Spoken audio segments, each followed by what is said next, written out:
So here we go. I decided to copy to draw an Oriole inspired by one of the Orioles from the book of Tory Peterson. So I quickly sketched the outline of the bird that I showed you before, and now I want to go over a little bit to kind of refine it a little bit, clean it up, and now refine a little bit the details. So again, the advantage of this is that it permits me to kind of loosely block in the pose, the composition, see if I like it, because I might not like it, right? And then give a sense of movement to the bird, right? Give a sense of pose, see the proportion are right. And basically, it's a thinking process, right? It's a thinking process, and you know, once I had decided what the pose is going to be, the details are kind of established, then I can go over it and refine it, and using the outlines, the loose outline that I established with the searching line, then I refine it, right? So I decided to go for the Orioles because the Orioles is a beautiful bird. There are Orioles in the summer here coming in my property, and they're just beautiful. So the Baltimore Orioles is also the New Jersey bird, right? So in honor of New Jersey, I want to draw a nice Baltimore. You know, there's people like to malign New Jersey, say, "Oh, New Jersey this, New Jersey that." Right? New Jersey is beautiful. There are areas that are so just gorgeous, and where I am, I have these. There are all these horse properties and lots of beautiful preserved land. So yeah, but people like to characterize people, right? So whatever. So we also have like bluebirds. There is goldfinches. There is the pileated woodpecker. You know, there's a couple of pileated woodpecker, which is the biggest woodpeckers left, assuming that the ivory bill is gone, which, you know, somebody said they saw it, but, you know, who knows, right? So as you see, I'm drawing now the various parts of the bird in here. So I have here the primaries, right? The primaries that are the longest wing, the first about 10, sorry, the feathers, about 10. And at a certain point here, when you have a change of form like this, that's pretty much occupied by the secondaries, right? And I want to draw, they're going to be overlapping, so I see only thin portion of it. In an Oriole, this portion here is going to be dark, so you're not going to see much of the patterns or the feathers that you might see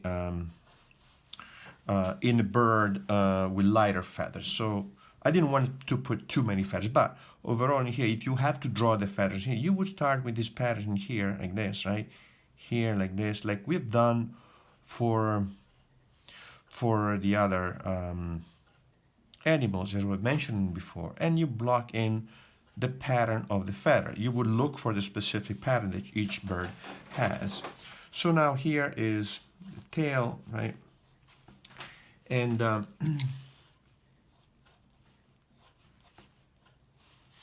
going to check how long the tail is, how many feathers I'm going to see here, right? But by now you know the drill, right? So let's go now with the basic colors, and I look at this beautiful painting by Tory Peterson. Just look how beautiful orange, yellow. Oh, there you go, orange, yellow. You see that?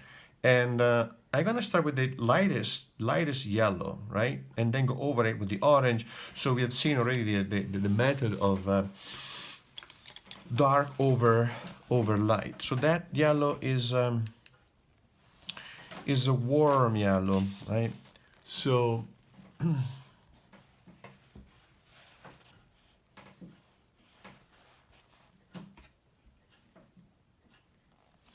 kind of really, but kind of on the orange side. So I have here a little bit of red conveniently in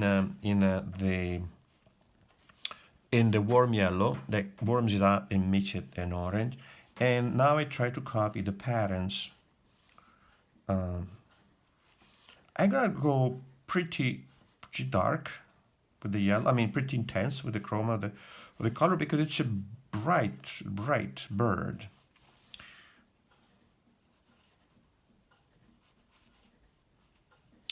And I'm imagining now maybe we are out, we're sketching birds from life, right? Here, so maybe you want to also interrupt a pattern that is too regular here. This part here is going to be black, right? This part in here is going to be orange, and of course the feather here is going to be all black feathers. You're not going to have a super sharp outline that divides the black from the orange yellow, right?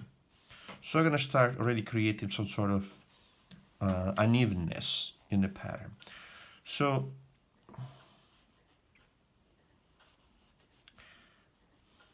this is a funny episode, funny anecdote actually, about Tory Peterson that I can't remember. He probably an interview or something, but he was one day he was out. He said that one day he was out bird watching with a group of bird watchers, and didn't tell anybody who he was, because imagine bird watchers, they would be all over him. So he just needed to go bird watching, So they're all out having a good time, and somebody spots a bird, right?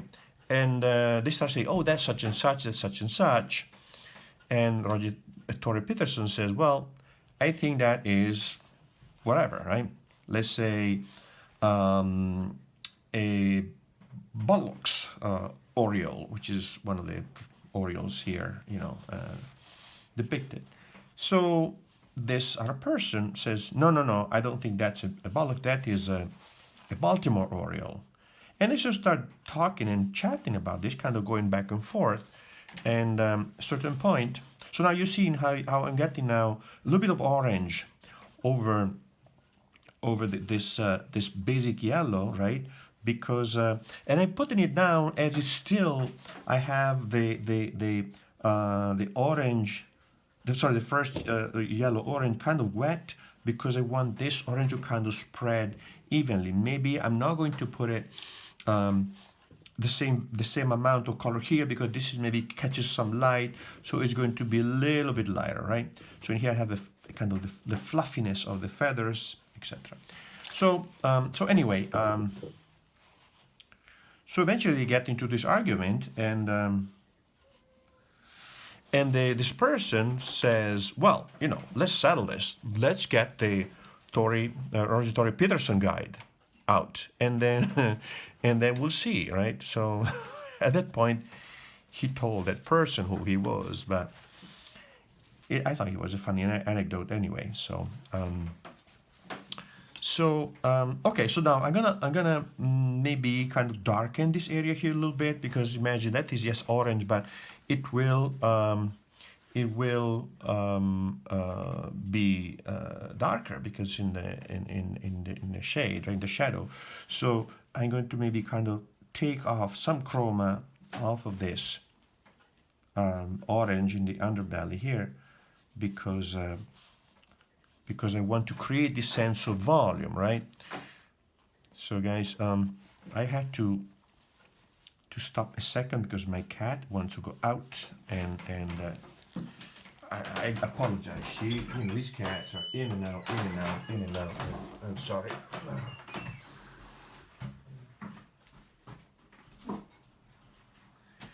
Sorry, I apologize, but just had to wait for the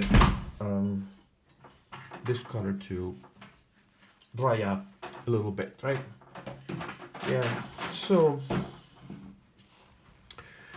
now maybe, gradually darken. So I have, see, 1, 2, 3 colors in here, and then maybe I want to darken out a little bit more, some under the wing in here, right? So let's get a little more brownish orange. I don't want to make it too gray, right? Because the Oriole has this beautiful color. So let's see if this is, yeah. And maybe here, right? So soften it up. So that creates a sense of shadow. The shadow will basically make the wing detach from the body, giving a sense of volume, right? I feel it. So now a little bit more here, in this portion here, right? Because this is a flat color. So in order to make it turn, I had to make a tonal passage from here to here. So that area here, which is another plane, will be a little bit darker, right? That, maybe also the other leg here, right? And the sense of volume for the breast. All right, so we see how we kind of start defining a little bit the volume of the bird. So now I look at the at my drawing of Tory Peterson, and I see that there is in this orchard Oriole. Let me see. Let me show you. Right, this orchard Oriole, we see that the light part of the feathers here is kind of grayish, but in the Baltimore Oriole is lighter, is whiter, right? And this is one is even whiter. So what I want to do, I want to maybe put, I don't want to leave this area here completely white because it would look awkward. So I want to put a little bit of this grayish violet, very light color here all over the place, and over it, when it's dry, I'm gonna now mark the darker color of the feathers. So poor birdie here, right? I put it away. So okay, let's get it a grayish violetish color right here.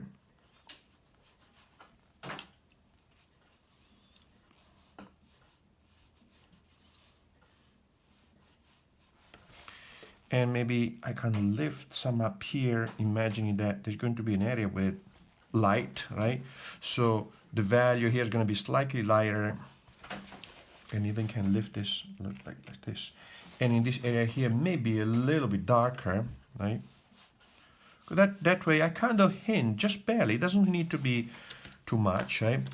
At the turning of the form in the bird. So let's look now at the beak is also kind of a light grayish color here, right?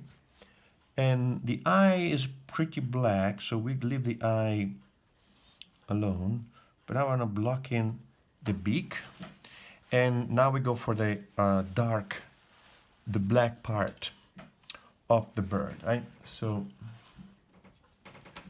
I'm going to make up my own black because I don't have any in this.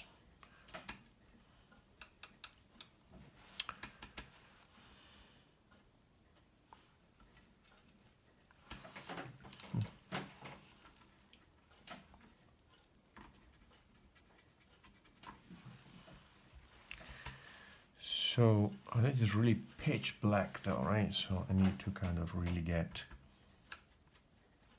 a dark color, right? So let's see what happens in here, right? It's still kind of on the bluish side, but it will do because then the birds tend to have these nice kind of tangent bluish reflections, right? I'll leave the eye alone for now. I want to deal with it later in a more specific way. So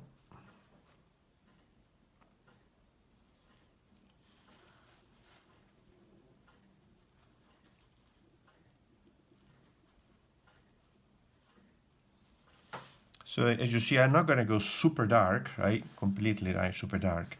Um,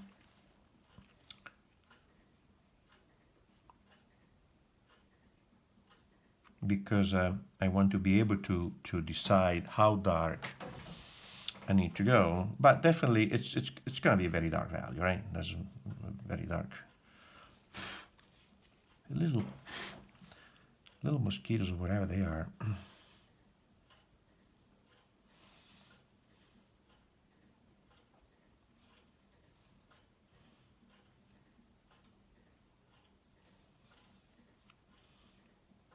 Okay, so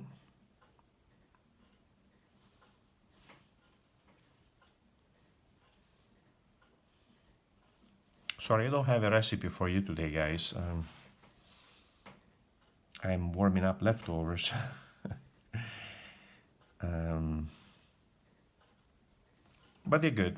It's leftovers from the bollito misto. Is a traditional northern Italian dish where you basically you boil meat with spices and stuff like that, and you know, roots, and then you prepare a nice sauce to go with it. It's something you find in France, in Italy, in Ireland. Everybody has a different variation. But the advantage of making this bollito misto is they have meat for, you know, cooked for a while, and then you have a delicious broth. So today I had this broth with a little bit of pasta, few eggs whipped in it with pepper and cheese. Really delicious. So okay, so you see how how the contrast between the two colors kind of comes along, right?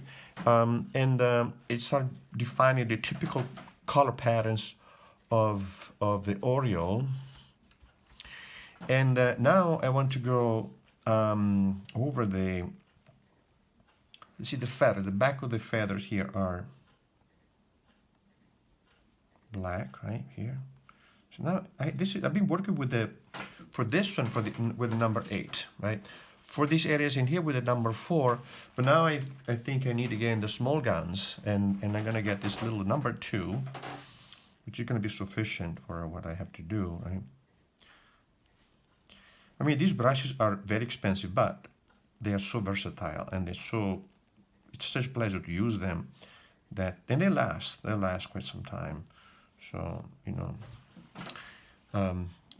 it's a good investment, let's say, right?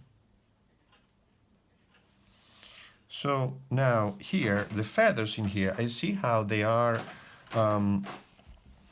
There is a light area in between them. So I want to leave that light area. So I have defined, see, having defined the individual feathers, like in this kind of the feathers that cover the back of the wing, right? I can now go over the outlines in here and leave the space that need to be left between each single feather, right?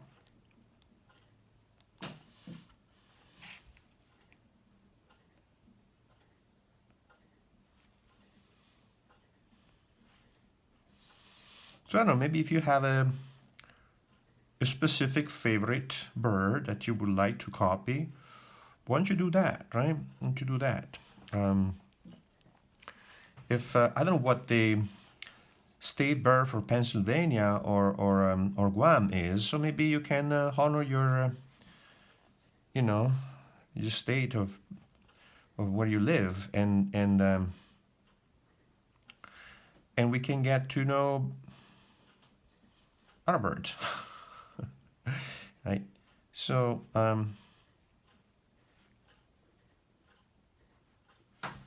there used to be, I don't know, maybe still have it, the duck stamp competition, where people that would win the duck stamp competition would really make a lot of money out of they would have the right to the royalties to the sales of each stamp that was sold. Meaning, a duck stamp, I think, is the like the trout stamp, like you know, all these things.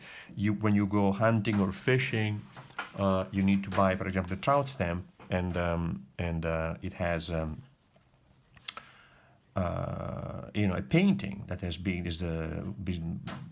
the painting has been decided by a competition, and the people that win it, they get some money off of it. But the duck stamp apparently is the one that would make in the most money to people, and people will get really, you know, a lot of money for that.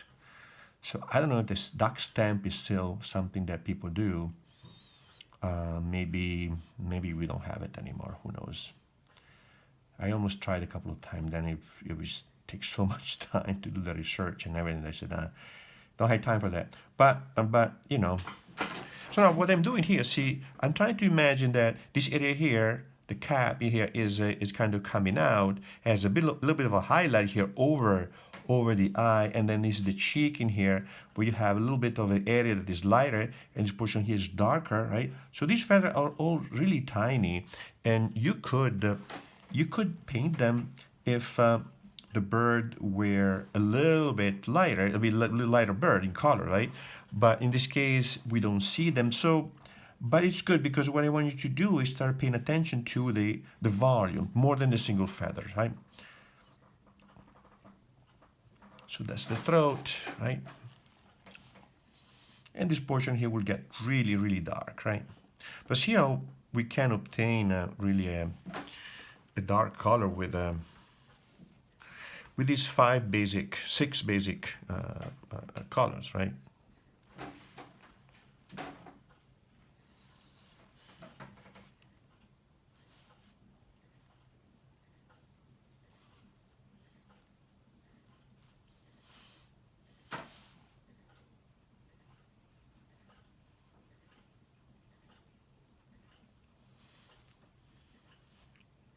So in here, because the feather is so small, I could decide, you know, go on with a pattern that kind of hinted it, because they're not going to be really visible in this case in here. So I just could, and when the watercolor dries up, all these little brush strokes that I see kind of blend in the background. I don't see them anymore. They are really difficult to discern, but they will still be perceivable in terms of patterns of you know, patterns that can tell me about they kind of evoke the pattern of the feathers, right? I mean, sometimes you have to select the details because sometimes you put too much detail, it gets too rigid and not. And then you lose maybe in depth and volume, which are also very important aspects, right? So now here, the same thing that I did here, I want to do here in the secondaries, right? Here, maybe this portion here like this, right? And eventually in the primaries, right?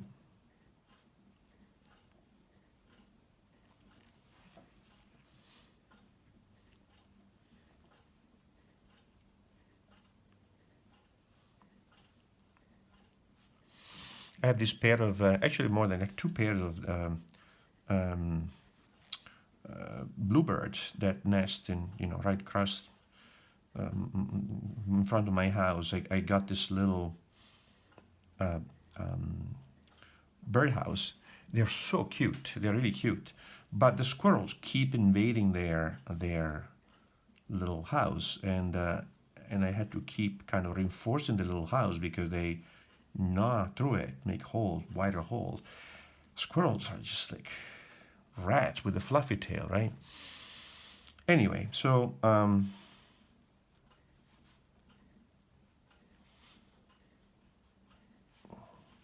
you see what I'm saying, right?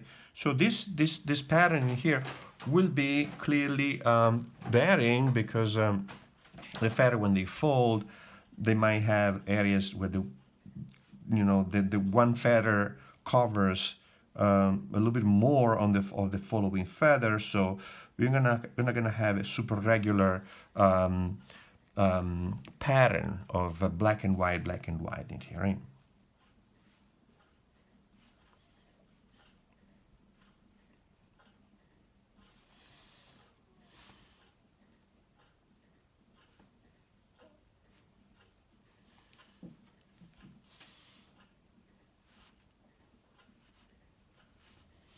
But so now this is another, just to show you that this always the idea of light over dark in watercolor, right?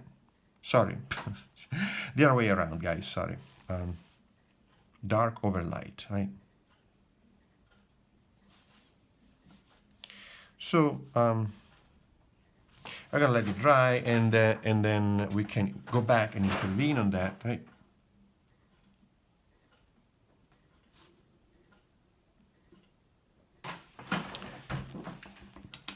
So now I can go, let's see, define the eye a little bit. So I'm gonna start with very, very light wash here, right? Maybe leave a little bit of a highlight up there, right? Actually, let me do this again.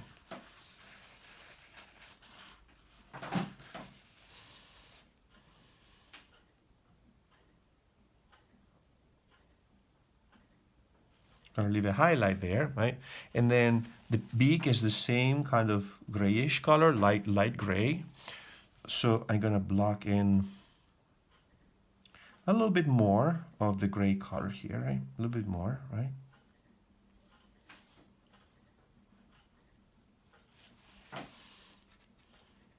And when a bird opens his mouth, you're gonna see a little bit of a reddish, violetish color the inside of the mouth. So I want to give it a kind of a glow there, right? So same thing. Now let's keep defining maybe the forms here of the feather with slightly darker color, right? Here, it's a bit too much. Here, right? So in here, also the feather are going to be fairly small. So in this case, I don't want to go over all the little detail of the little feathers, right? So I'm gonna break it up, kind of having a brush stroke that evokes a little bit the pattern of the feathers, right? Without being too specific, because it might get too rigid, too stiff, right? I want to maintain a sense of life with this work, right?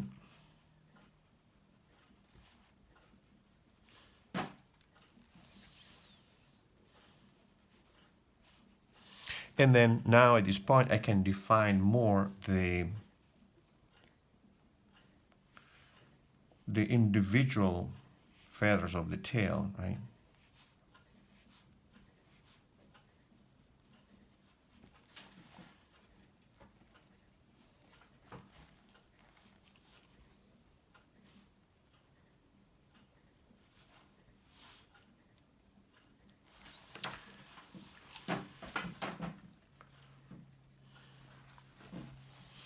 Now I can go back to the eye, maybe here, put a little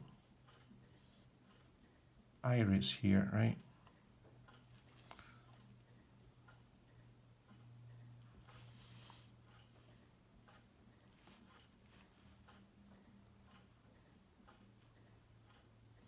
So maybe this lower portion of the beak is kind of looking down, so it's going to be dark, right? But as I move down here to this area here, I see more light coming in, so that area could have a glow, right?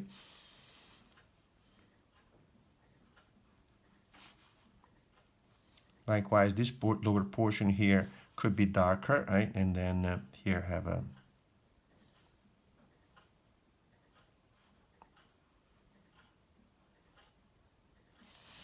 have a glow here for the light, right?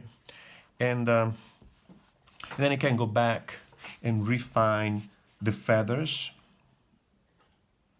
with slightly sharper margin between one feather and the other one, right? If possible, I can go back and darken even more certain areas in here, gradually carving out here, right? Carving out here, maybe, right?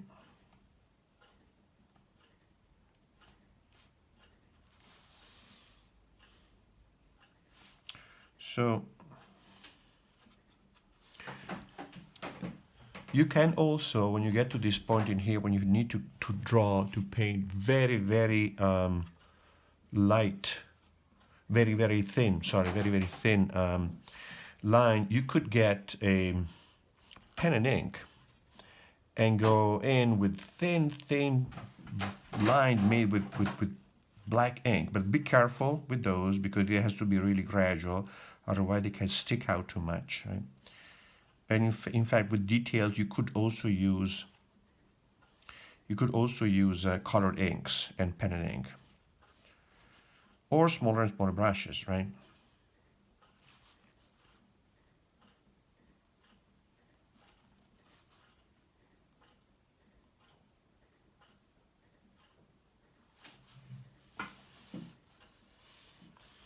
So,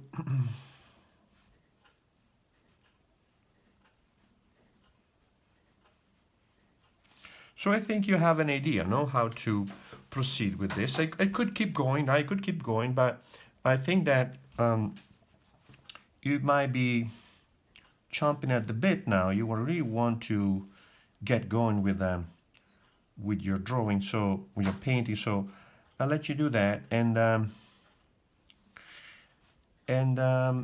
really, I'm looking forward to see your state birds or the bird that you like. What kind of bird you like? What kind of bird you love? And unless you have a pet, you might need, actually you will need a or a cat that brings in that bird, right? You might need so that would be the tip of the wings of the feather of the other wing, right? The other side. So yeah, unless you have a cat, right, or a pet, then you might want to use a photograph, right? So so good, good. That's it.